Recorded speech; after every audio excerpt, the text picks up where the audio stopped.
bien insisté sur cette idée de la fabrique du doute, qu'on est face à des multinationales qui ont non seulement des moyens considérables, mais qui en plus savent travailler avec l'opinion. Et donc on est face à des systèmes que c'est vrai qu'en tant que simple citoyen ou association, on peut parfois se dire que bon, on est bien faible par rapport à ça.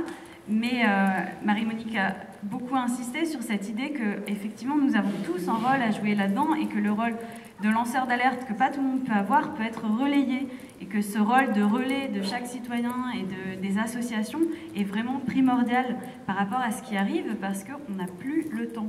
On est face à une urgence écologique tellement extrême que il faut que ça se passe maintenant si on ne veut pas. Eh ben, je sais pas, que nos enfants, nos petits-enfants ne soient plus là. Donc on a fini par tout un temps de discours, enfin tout un temps d'échange avec la salle sur cette question justement du rôle individuel et du pouvoir qu'on pouvait avoir. Soit en tant qu'individu, soit en tant que citoyen, soit en tant que consommateur, ou bien en se liant à d'autres personnes, en créant des réseaux, en étant soi-même actif à différents niveaux. Donc je vais juste rapporter ce qui a été dit, le résultat de ces échanges. Donc il y a une partie sur l'importance et le poids des gestes des personnes, surtout en rapport avec le poids économique que nous avons en étant au Nord. Et Claudia Guevara nous rappelait cela en disant mais il y a juste le pouvoir que chaque personne a au Nord par ses simples choix de consommateurs sont effectivement très importants. Donc c'est non seulement des gestes quotidiens qui ont un but de solidarité, mais également qui permettent de conforter des propres choix éthiques. Et je ne suis pas là pour prôner le fait qu'avec des petits gestes, on va pouvoir sauver le monde, mais parce qu'effectivement, il faut s'attaquer à un système capitaliste global et l'un ne va pas sans l'autre. Mais bon, on a rappelé l'intérêt de l'un et de l'autre. Donc, on est passé ensuite à l'importance personnelle de chaque personne en tant que citoyen, donc à travers effectivement le vote, mais aussi à travers le rôle d'interpellation des élus. Et on a beaucoup insisté sur cette question des élus parce que souvent c'est une simple question d'information qui n'est pas passée. Et c'est Marie-Monique Robin qui citait des sénateurs qui effectivement prenaient le temps de voir des DVD qu'elle a produits en disant « Ah mais effectivement, on ne savait pas, mais ça change tout ».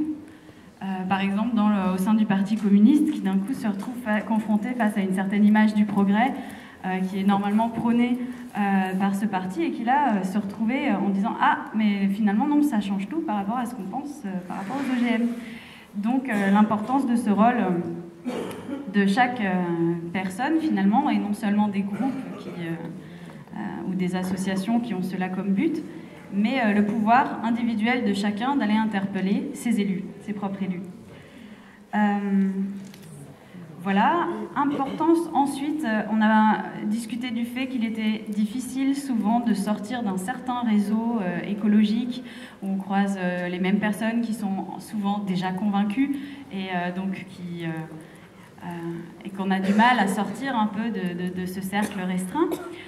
Donc quelqu'un dans la salle est intervenu pour dire mais c'est pas concrètement ce qu'on voit sur le terrain quand on travaille par exemple dans les AMAP où on a des personnes qui sont en fait intéressées au départ juste par une autre approche à la consommation ou par le fait d'avoir des produits bio à un prix qui ne soit pas celui des supermarchés et qui petit à petit sont confrontés à toute une réflexion.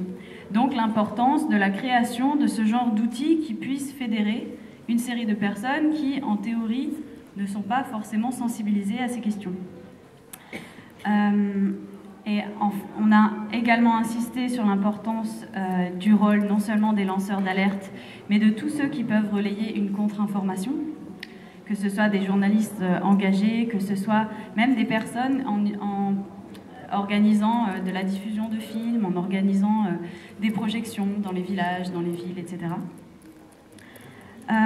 Il y a eu des réflexions sur la faiblesse de l'audience des associations qui font un travail vraiment important sur ces questions mais qui ont du mal à être entendues, à part en passant par des méthodes choc en termes d'image.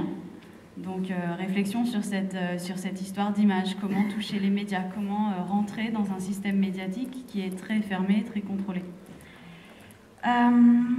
Et puis on a fini, ou en tout cas régulièrement, venait l'importance à accorder à des systèmes qui marchent et au fait qu'effectivement on est face à un discours qui nous affirme qu'on ne peut pas produire et nourrir les gens sans pesticides et sans OGM. Or c'est faux. Et donc l'importance d'avoir des exemples qui étayent scientifiquement ce discours-là, ce contre-discours. Voilà.